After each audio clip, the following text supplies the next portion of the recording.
Hi, I'm Sam Hawley, coming to you from Gadigal land. This is ABC News Daily.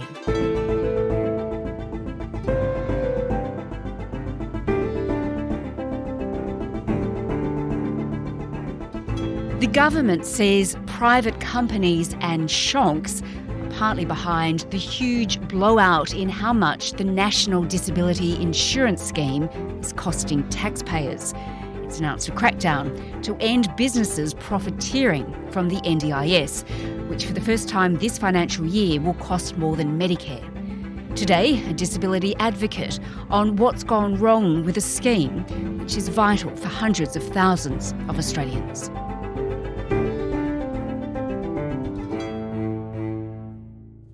My name is Elle Gibbs. I'm a disability advocate and writer. Elle, the government and the Minister Bill Shorten want to make changes to the NDIS. But first, let's look back at when the NDIS was set up. Initially by Julia Gillard when she was Prime Minister back in 2013. It was an emotional moment when she introduced the legislation to the Parliament. Disability care starts in 7 weeks' time and there will be no turning back. I commend this bill to the House.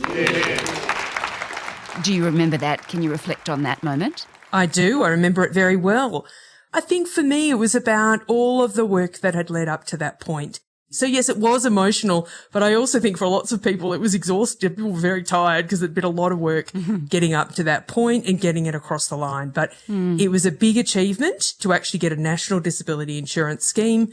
So before the NDIS, if you had an injury and needed significant amounts of support, what kinds of support you got depended completely on where you lived, what kind of injury you had, even what had caused your injury depended on what kind of supports that you got.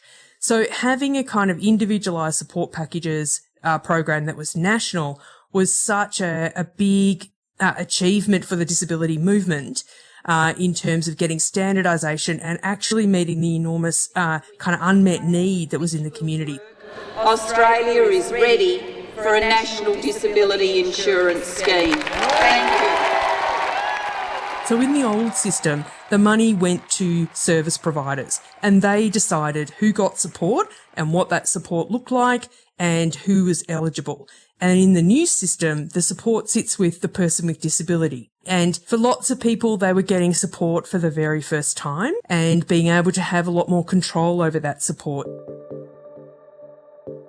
And back then, at its inception, it was designed to pay for itself. Yeah, so what the Productivity Commission wrote in their original report was over the sort of decades to come, the NDIS would pay for itself. And the way that they argued that was several-fold. So firstly, that families, people with disability would no longer go broke trying to pay for the essential supports that they needed, which is what was happening before the NDIS. So that was one part of it. People with disability and families would move into the workforce. That is starting to happen, but the Productivity Commission didn't expect that to happen until the 2030s. So that was part of what kind of economic impact the NDIS would have.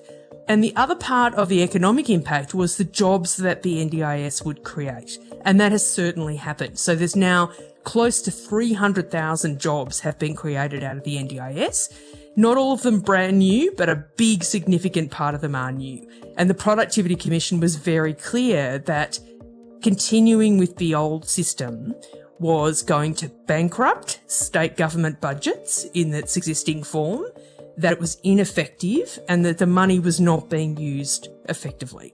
So I think that the way that we talk about the costs of the NDIS only reflect one side of the balance sheet.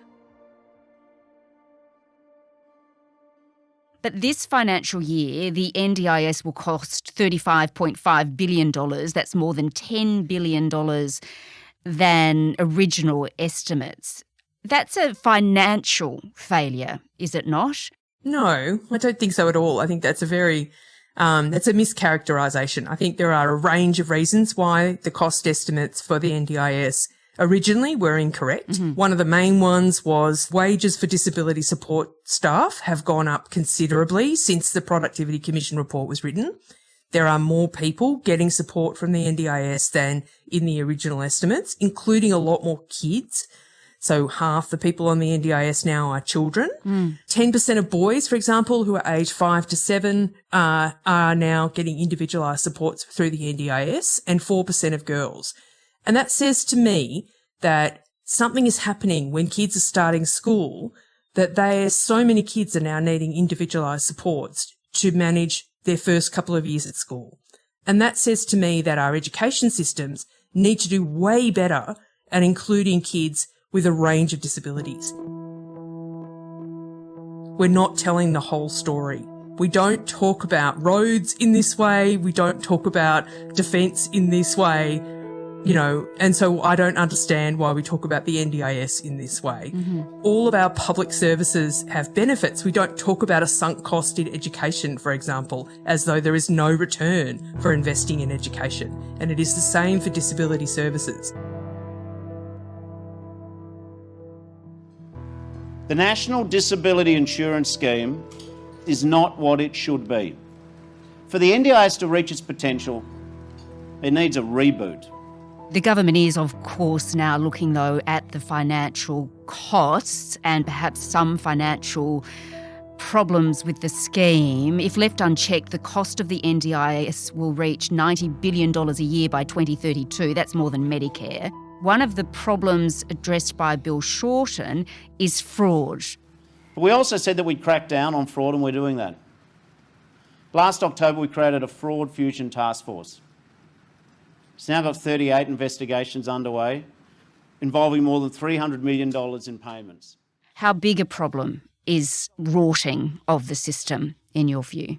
Oh, look, when it comes to the fraud that's been reported and the evidence around the fraud is that it's a really small amount, like deliberate trying to rip off people with disability and their families. I think that is a small amount of the overall cost. I think there is a problem around the lack of market regulation and the profiteering that is going on from some players in the NDIS space. There are some providers who do overcharge for goods and services. Because an NDIS package is taxpayer funded, it is not fair game for the doubling and tripling of prices. It shouldn't be treated as some sort of wedding tax. Tell me about that profiteering. Give me an example of what you mean there. Yeah, so one example is plan management. So, in theory, people with disability are able to go and buy the supports that they need depending on their specific circumstances.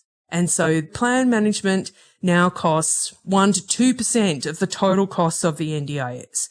A lot of these plan management companies that were originally started to assist people with disability in managing their plans have now been hoovered up by large private health insurance, by big companies, private equity. In the last quarterly report, the top 10 plan managers were taking $158 million. Now, that's an enormous amount of money for just a quarter, just to approve or disapprove invoices. To deliver the outcomes that will change the lives of more Australians with disability and secure the sustainability of the scheme, we need to deliver systemic reform. Well, Elle, let's look now at what the government and the Minister Bill Shorten is proposing in relation to changing how the NDIS operates. He wants to address the spiralling costs of the scheme, including providers who overcharge for their services, but also looking at supporting more people with disabilities to live at home. Our fourth systemic reform is to review supported independent living, to allow people with higher needs to live in their home, but with significant amount of help. What do you think of his plan? So there's been a long-standing calls as part of market regulation of having an independent price setting and price monitoring authority for the NDIS. And I think that would be a really good idea in terms of keeping a watch on this and making sure that people are being charged the right amounts. So, for example, often when people need low-cost, what's called assistive technology, so say a wheelchair cushion, for example, the NDIS requires them to get a $4,000 occupational therapy report to justify a $1,500 wheelchair cushion. Now, that kind of stuff has to stop. We urgently need some kind of strong, independent consumer voice. That doesn't exist at the moment. So there's no kind of choice or ACCC for people with disability trying to buy services and engage with providers in the marketplace. So on housing, $10 billion out of the NDIS costs are now being spent on what's called supported independent living, and it is mostly used for group homes. So we're looking at homes that are expensive, that people get hurt in, that people don't necessarily want to live in. I don't know about you, but I don't really want to live in a group home. And we need way more options, particularly for people with intellectual disability. We need way more focus on that. So the NDIS is due to put out their home and living policy very soon, and hopefully that will start to put some significant market pressure on actually stopping building group homes and stopping that kind of model of institutional housing, and starting to put this $10 billion investment that we're doing already into alternative housing that potentially is a lot less expensive. But Elle, with about 6,000 people joining the NDIS every month, that's 200 a day, it's not an easy thing to fix. Do you think it can remain viable, financially viable, into the future? And how important is it that it does survive well into the future? All the evidence shows, including from the agency's own research, that if you give people with disability and their families more control and more freedom about the money that they have, the support package, they do a much better job about spending it and saving money than if you put more bureaucratic controls. So it's really important that we have longer plans, more time for people to actually invest in change so that there can be savings over time. Because if we keep doing what we're doing at the moment, which is more money for providers, more money for bureaucrats, and less support for people with disability, problems are just going to stay the same. I mean, the NDIS is vital. I don't understand, again, why supports for people with disability are talked about so differently than other kinds of public services. I really get quite frustrated around the media coverage, particularly in conservative media, about the NDIS, as though it is some frivolous scheme that disabled people are using willy-nilly. It is just not true. Elle Gibbs is a writer and disability advocate. This episode was produced by Flint Duxfield, Veronica Aphap, Sam Dunn and Chris Dengate, who also did the mix. Our supervising producer is Stephen Smiley. I'm Sam Hawley.